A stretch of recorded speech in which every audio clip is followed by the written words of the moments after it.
This conference will now be recorded. Hello, everyone. I am very excited to be joining you today, talking about gaming and gamification, what it is and what it isn't. My name is Dr. Ludgate, and I am based out of Full Sail University in Winter Park, Florida, which is quite close to Orlando. And today I'll be just sharing some ideas and strategies, some explanations and examples on all the things that surround games. So a little bit about me. My name is Dr. Ludgate, or Holly. I am a K-12 educator. I have taught in the education system for several years, all the way from kindergarten all the way up to graduate level education. I also have done instructional design, and I consider myself a lifelong learning advocate. Hi, everyone. I do believe that we are all lifelong learners and we never stop learning, especially if we are steeped in the field of education. So I'm excited to share with you today some of the things that I've learned over the years. In my doctoral research that I did out at Pepperdine University, my focus was in gaming and education, and I looked at collaboration and the way students would collaborate in different types of gaming environments. What I found in my research was that students that were in an environment that did not require them to collaborate together, to level up to a different level or to earn anything specifically, such as Minecraft or Second Life, anything like that, where it's a virtual world where they can just build or do what they want, they actually collaborated 40% more than when it was required in a space for them to earn coins, or for this particular space for Quest Atlantis, it was Lumens. They really had a much higher level of discourse. They were talking with students at a much higher level. And then they also developed a lot of how do I put this? They developed different sorts of ways to earn money. So they created their own economy. So just the level at which they were interacting with others and stepping up, showing a lot of these 21st century skills that we are looking for with students of today and tomorrow, it was happening within games. So when I saw this type of thing happening, I thought there's really something interesting with games, and there's power in games.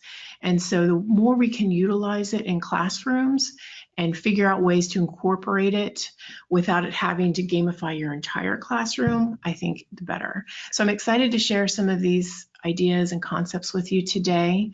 Right now, what I do at Full Sail University is I'm the Director of Learning for Emerging Technologies. So I'm steeped in a lot of different things here at the university related to technology and education, and I'm hoping to interact with you in the future. So let's get started. Okay. So moving on, today the presentation flow will be to talk about kind of the context and why we're here, what this is about. We're then going to move in to some examples of gamification and gamifying your classroom. And then your turn. This is going to give you some ideas and strategies on how you might be able to go about putting games or gamification in your class. And then if we have time, we'll hop into esports and what it is and the future of esports. And then we'll do a quick wrap up and we'll have some Q&A. So first, some of you may recognize this game. This is actually one of the originals that I played growing up, tic-tac-toe. And while it may be very simple compared to the games that we now see today, it is still fundamental. It has the basic rules that you need for game. It's got strategy, it's got some chance, it also has some fun elements in it. So there's a lot of, even with this basic game, there's a lot of gaming elements within it. And it still can be used in classrooms today. You don't have to have a lot of technology to be able to incorporate games. So in this graphic, this actually shows you some of the basic elements of games. So we always are going to have an activity within a game. at the beginning of the game, it is an uncertain outcome. You don't exactly know what's going to happen by the end. This typically is made up, so it is artificial. It could be fantasy as well. You're not getting any material gain from this game. It's really just about the strategy and not knowing exactly what's going to happen, the mystery of it. Typically in games, there's collaboration. Like I was speaking earlier about my dissertation research, we find that there is a lot of collaboration that happens within games. Even if it's single player, you're still playing with others and collaborating. Of course, there's elements of competition. And you also participate typically with games voluntarily. Sometimes it is required in classrooms, but a lot of times we find that it's a voluntary situation. And you're also making decisions throughout this entire gaming process. You also have goals that you meet. Whether you know that there's goals involved, within games, goals are always built in. So you're always going to make sure you're getting from one objective to the end. Safety is important within games. You want to know that while you're in this game, there are safe rules, so you know that you're going to get to the end and still feel like there is some controllable elements. And then always, always, always, rules are part of games. We always know the rules. With tic-tac-toe, we know there's an X, there's an O. You're one or the other. It is play-by-play turn, and whoever can make a line across or down, diagonal, is the winner. Those are the rules. So these are the basic tenets of a game. So one of the next things I want to show you is actually a video that does a great explanation of gaming and gamification. Hello and welcome to Teachings in Education, Gamification, and the Classroom. Understand the why, where, when, and how of gamification. Gamify your classroom to create an atmosphere of excitement. So, why should teachers gamify? First off, it empowers students. Ultimately, their abilities and efforts will determine their success using this strategy. Gamification actually builds motivation for students. Remember, no one likes to lose, and the desire to win will motivate your students. Some teachers may think the gamification concept would be too overwhelming for students, but in fact, students are used to playing games. One of the best things a teacher will see from gamifying their classroom is that their students continue to try and try and try and try again. It is actually fun for students. You'll see some smiles on their faces. Next up is a quick comparison of games, gamification, and game-based learning, which are all actually different. A game is solely defined as a structured form of play. Games are there simply for entertainment value. They are meant to keep the player highly engaged. Next up is game-based learning, which uses actual games to meet learning objectives. The students learn from playing the game, which can be a commercial game, non-commercial game, digital or non-digital game. Minecraft EDU. And gamification is essentially adding game elements into your course. This includes incorporating badges, certificates, and rewards for effort and successful learning.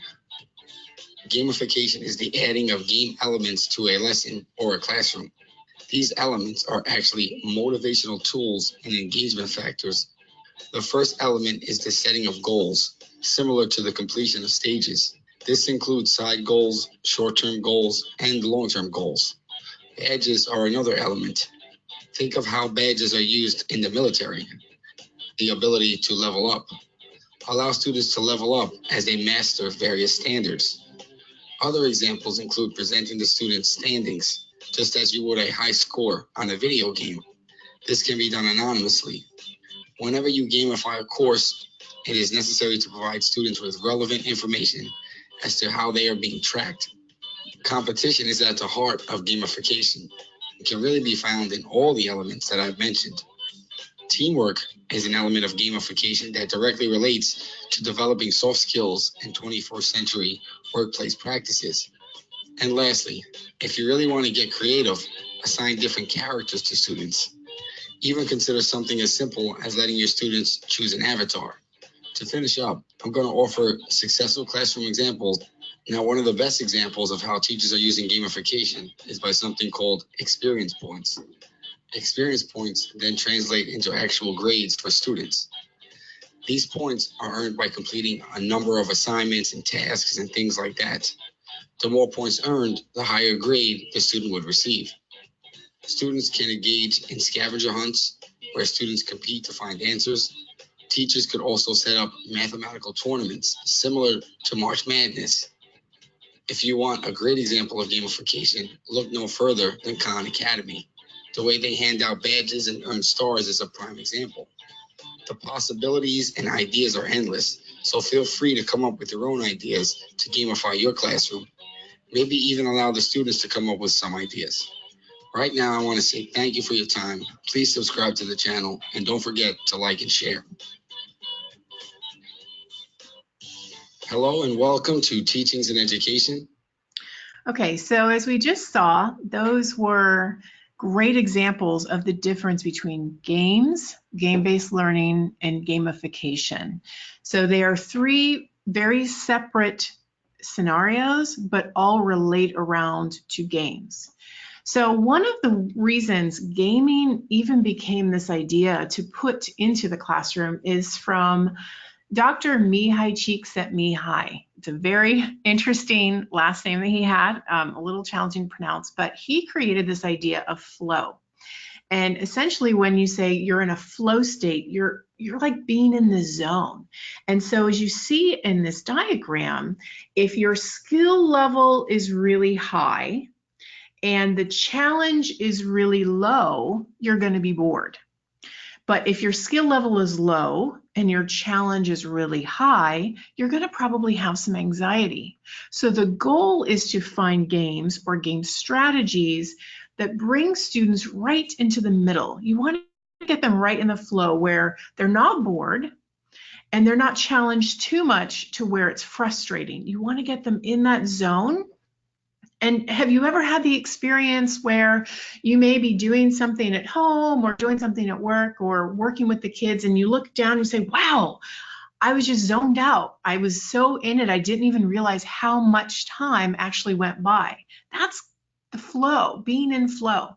So this whole idea really relates to games. And I certainly use that heavily when I was talking about the power of games, because so many kids can zone out for hours in games because they are specifically in flow. So one of the things I wanted to also talk to you about was this idea or this definition of gamification. And this really is using this idea of game mechanics to engage users or students and potentially change behavior. But the idea with gamification, it's really the game is not the goal.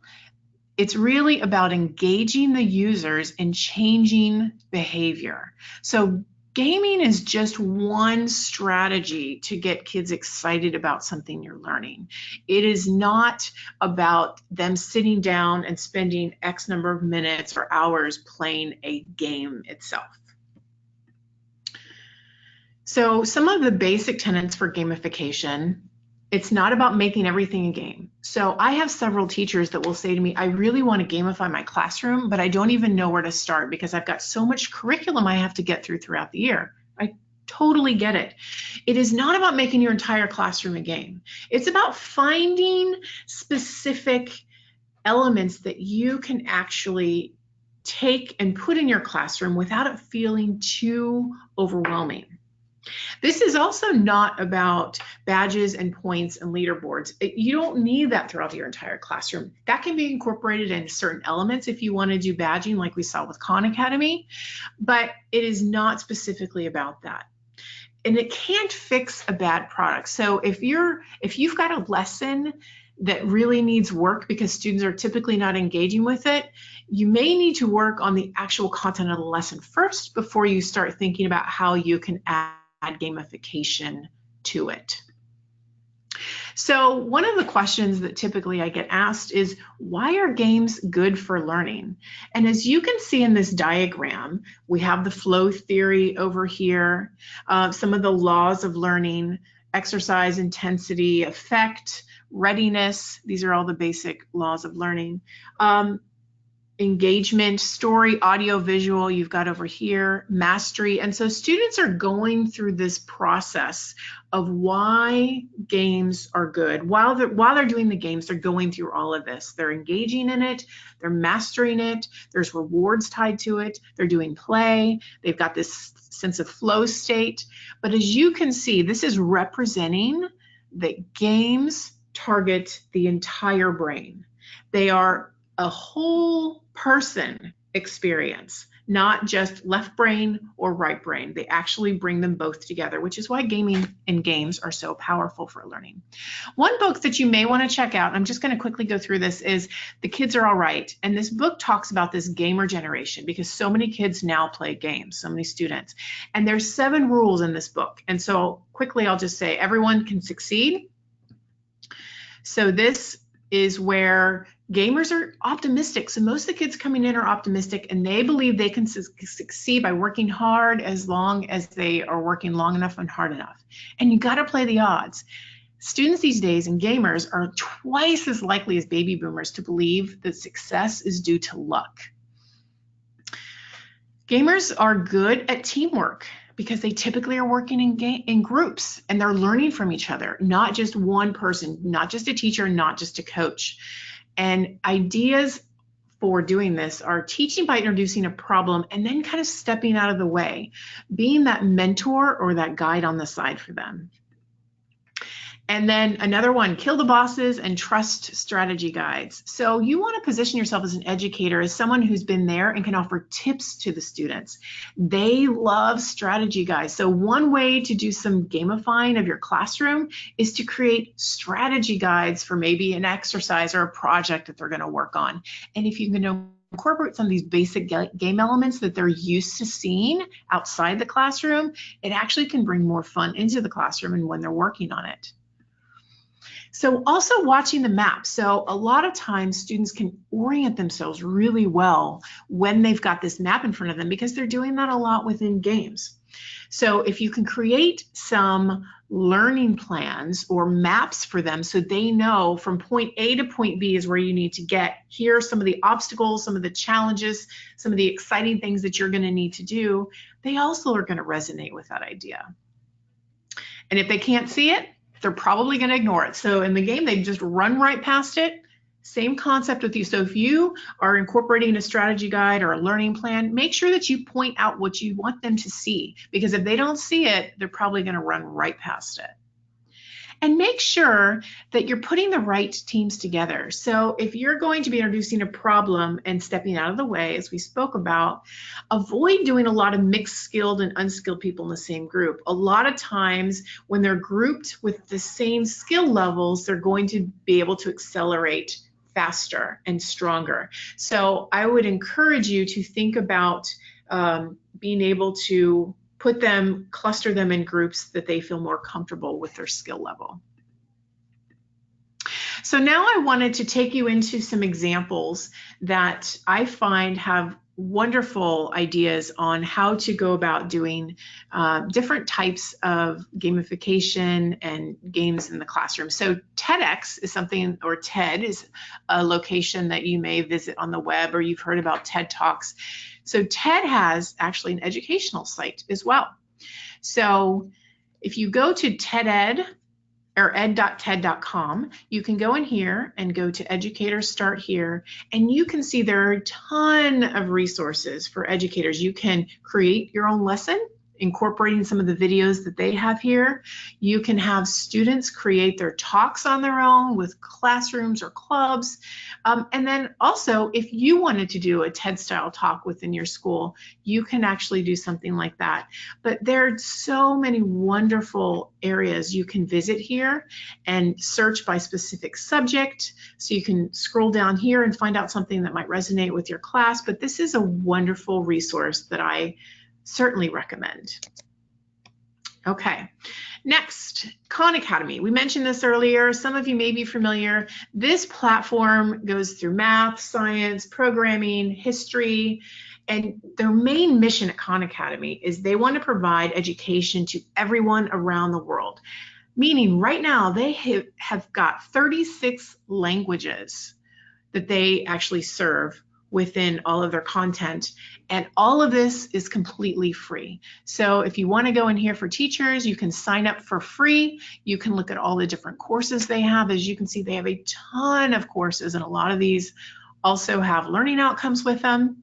But I highly recommend going in here, checking if you wanted to go into maybe computer programming. You can see all the basic elements they're going to be doing just within a specific course. So introduction to JavaScript, drawing and animation, introduction to HTML, you can see all the things that go into that. So this is an excellent resource if you're trying to figure out ways, because there are gaming elements within Khan Academy, if you're wanting to sample doing it but not have to actually go about incorporating elements by yourself. Okay. Next, tiny cards. So Duolingo makes the idea of flashcards fun and incorporates gamification. So you can go in here, create your own, or you can go into, let's go into Chinese animals, and you can see the different lessons are in here, and you can flip the cards. So it does a little bit of gamification with this. You can just keep going through these flashcards, and they have a ton of topics that you can go through, and then you can see all the different cards. It's a great way to get especially the younger kids excited about it. It's a little more interactive than a traditional flashcard, so that might be something that you may want to incorporate within your class. Another one, Blink List. So this is more for professional, more for the educators, but this actually is a place where they summarize over 2,000 nonfiction books, so you can easily digest it in about 15 minutes. Now you can go in and start a free trial, but you can go in and do the audiobooks. You can also do text, and you can go through a ton of different books if you're trying to learn something but don't have the entire time that you might need to get through all these books. It's almost like Cliff Notes, but gamified a little bit. There's definitely game elements as well within this. Another one, Memrise. This is a learning app for language, and you can start for free. You can choose the language you want to go into. So let's say Portuguese, and I'm going to tell them I'm a beginner. So you do have to log in. It is free. I don't have an account, but it is a great way. As you can see, it's very simple way. You've got a visual, you also have the text that goes along with it, and it interacts with you. And a lot of people really resonate with this. They have over 20,000 native speaking videos within this. You can learn English, French, Spanish, German, Japanese, Korean. They also have courses in art, math, and history. So this might be something, if you're teaching language to your students, this might be a great way to engage them as well. And it does gamification in that. So Solo Learn is also another tool that shows them how to code, but they go about it using challenges. So they can go into coding challenges with others, and they can earn experience points. They can also go into a code playground where they can show off the code they've created and get feedback from other people in the community. And then you also have a leaderboard where you can see who some of the top coders are, and that might motivate some of your students. So here are some of the courses that you can go through and see, and all the different topics: Swift, Ruby, C, jQuery, lots of different topics, HTML, C++. You also have your code playground. So you can go in here and you've got Minecraft, drawing in Python, got lots of different stuff. And these are, lots of different areas that people can go in and post, and then also connect with others on. After Solo Learn, Musician. This is a gamified educational app for learning a new language. So this actually uses lots of different songs and teaches them how to go about playing. So the app will play the background music, display the tutorial, and listen to you play and give you immediate feedback on how you're doing. So they have a trial period where you can test it out and see how it goes. I know a lot of people have found this to be a really successful tool for them to learn about different instruments. If they wanted to play maybe the ukulele or the guitar, or they wanted to sing, they could actually get feedback on that. And this is a really great gamification app as well. So Duolingo, which we heard about earlier with that flashcard, it's a language learning app on your mobile phone. There's tons of languages in here that you can go into. So let's go into Hindi, and we can go into culture. And I'll go ahead and allow them. And then we can choose a goal. So this is already gamifying it just a little bit. So I'm going to be casual in my goal. And I'm going to say I'm new to Hindi. And as you can see, it just pronounced this to me, and I have to choose one of the ones that I think it is. And I'm correct in that. So it's a quick and easy way to get kids engaged in this language. And it uses the basic elements of gaming. Okay, so another one that's become fairly popular in the US is Classcraft. And this is actually a tool that a lot of teachers are using and incorporating within their classroom to get them learning about a lot of different topics that they're trying to introduce. But they also can assign specific experience points. So if you want to ensure that students get a point for asking a good question or correctly answering the question or being collaborative, you can add the XP points in game. You can define those as the educator because you'll be the administrator on it. And then health points, so the consequences. If they're negative or not paying attention in class or disturbing or they didn't turn in their homework or they're arriving late, you can actually remove points as well. So now, thinking about how to go about implementing gamification. So some of the first things you're going to want to do is define the context. Like what's the main topic you're wanting to potentially gamify? Some of the objectives that you want to work on, and how that experience might go within your class, and then actually figuring out what resources that could be used with it, and then applying the elements within your class. So you're first going to think about a gaming platform. If it's used individually or as a group, is it going to be very supervised, or is it going to be something that they do at home? Is it going to be optional? Is it going to be a reinforcement tool? Is it graded? Is it non-graded? Is it extra credit? So you need to kind of define those elements first for learning, and then you need to define it for the student. So what are some pain points? What are some things that you think might be challenges for the students? For example, why student submissions could be poor quality, how you want them to deliver it. Is it something you need them to say to you orally? Is it something that they're turning in paper or digitally? And also, is it low motivation? If their grades aren't being counted towards their final grade or their assignments aren't being counted, is that something that you're trying to help change? You then want to define your objectives. You want to think about what goals need to be achieved through this process. You want to clearly state when they complete the game. And you don't want to say we want them comfortable with something. We want to say students will be able to what? You want to quantify. Instead of saying know the top X number of things, you will say something along the lines of students will be able to articulate through whatever mode, if it's through presentation or through an essay, what they learned by actually going through this game. And then think about the experience. You want to think about what students need to learn and achieve by each stage or milestone in this process. And that can then translate into the different levels within the game that you're trying to put together. You also need to think about the group learning components of it and how to go about categorizing it.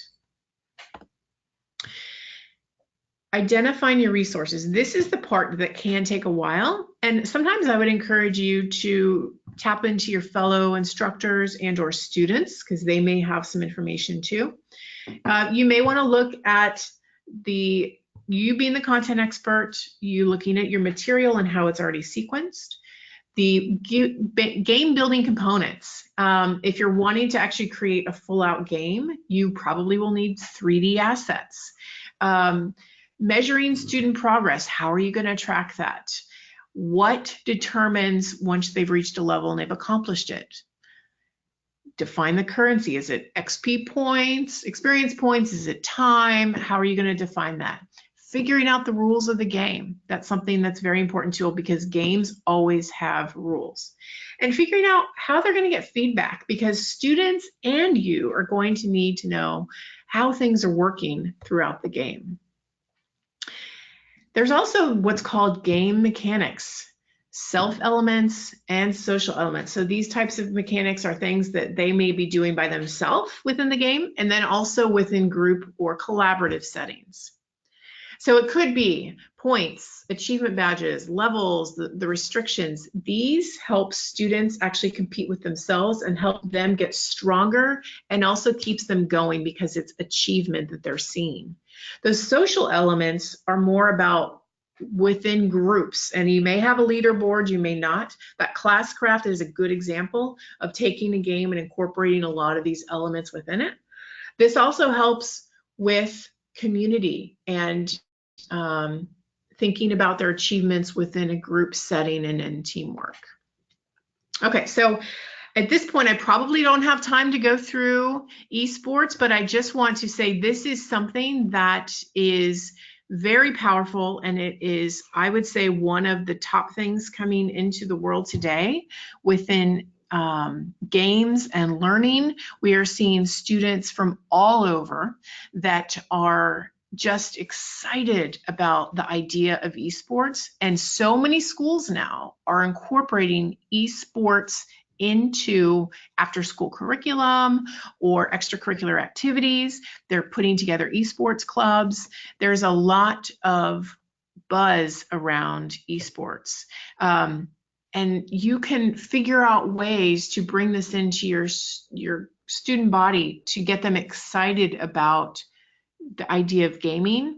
And there's a lot of wonderful things that come from esports that may not be 100% in your classroom, but can still get them excited about finishing things in your classroom to then get them to be able to play or compete with their group, and then thinking about those 21st century skills as well.